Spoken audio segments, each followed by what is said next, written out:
Okay, so today we're talking about my interest and identity survey that I did with the fourth grader.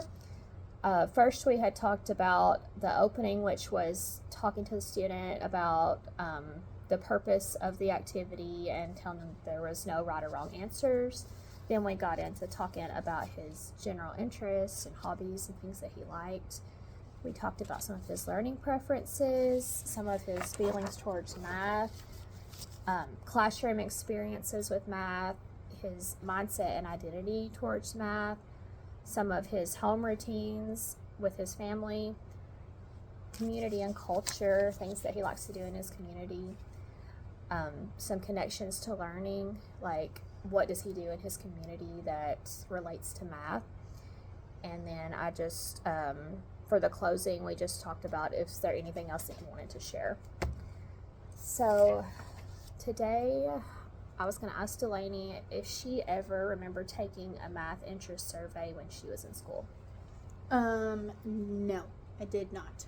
I don't think I did either, but I mean, it's been a long time, so I don't really remember, but it was pretty interesting to do though. So for open-mindedness, I put that I think that it is important to keep an open mind when you are doing these type of surveys because my experience or her experience may be totally different and probably is than any kid that you're going to survey. For self-reflection, I said that I did enjoy working on this assignment because it allowed me to get a personal account of someone else's experiences with math and see things from a different perspective.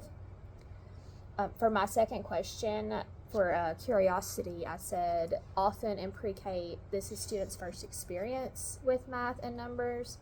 So how would you ensure that you're getting them off on the right foot with their math journey to be a positive one? Well, we use like the Bridges math curriculum for pre-K, and the first month of that unit, it's all stuff that you wouldn't think is math. Like you think, numbers, counting, colors, shapes, stuff like that. Like that's what you think at this level, but it doesn't start with that. Like we don't even start shapes until November.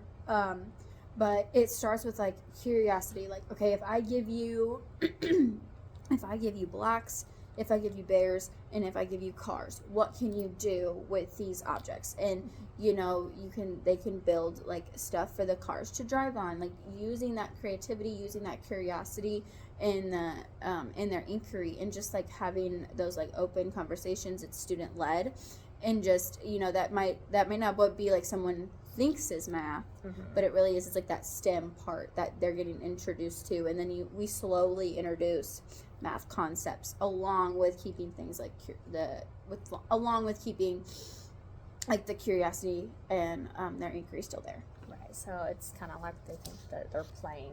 Yes. But they're actually learning as they play. Okay.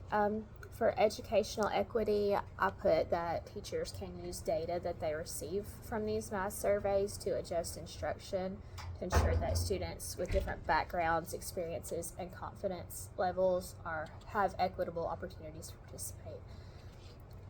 Reflecting on what will be crucial for keeping my implementation plan on course and achieving SMART goals, I just said continuing to keep a steady pace with my studies and maintaining my SMART goals. I think that's all we've got today, so thank you.